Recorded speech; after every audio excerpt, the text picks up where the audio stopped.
За яг энэ дээр ч одоо үндсэн хууль зөрчсөн үйл ажиллагаа боллоо л доо.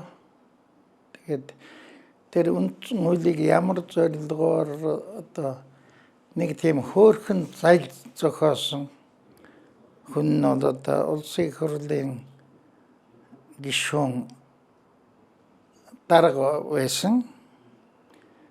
Амар баясгалан тэр ямар зал зохиосноо өөрөө одоо нинугүй ярьсан да. 16-ны өдөр нийтэд хандаж өгсөн ярилцлага нь байна лээ. Тэндээс бүх юм харагдаж байна лээ. Тэгээд тэн дээр үндсэн хуулийг тойрох тийм хөөрхөн зал гэж би нэрлээд байгаа юм. Тийм зохиосон. Тэгээд энэ асуудал нь одоо үндсэн хууль зөрчсөн гэсэн утгаараа одоо ерөнхий сайд Зандан шатар үндсэн хуулийн цэцэд одоо хүсэлт гаргасан байна.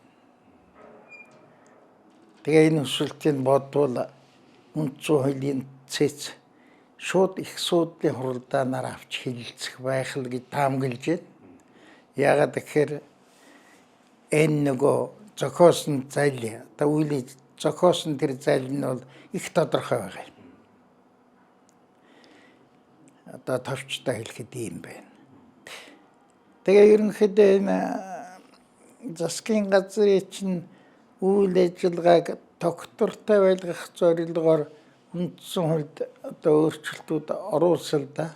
Ялангуяа тэр удаа дараагийн өөрчлөлтүүд бол бас тиймэрхүү санаа агуулсан байсан.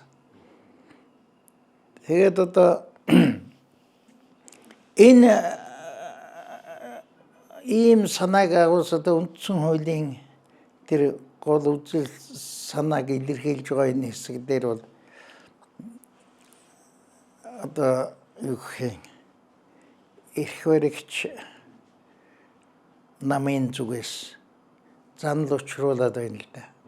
Тэ энэ бол одоо эцэстээ яах юм Монголын одоо тэрийг хууль бус аргаар засгийн эрхийг авах нэг ийм одоо аюул руу чиглэж магадгүй. Энэс одоо маш болгоомжлох ёстой. Үндсэн хуулийн цэцэл мэдээж хэрэг одоо энэ талаар жоох дүгнэлтээ гаргана хаа гэж бид гэдэгт итгэж байна. Одоо юу гэх төсвийн мөнгө эд хөрөнгө баялагийг одоо дур зоргоор завшиж байгаа этгээдүүд засгийн эрхэнд одоо гарах ийм аюулд хүрч болох байхгүй. Эцсийн дүн тий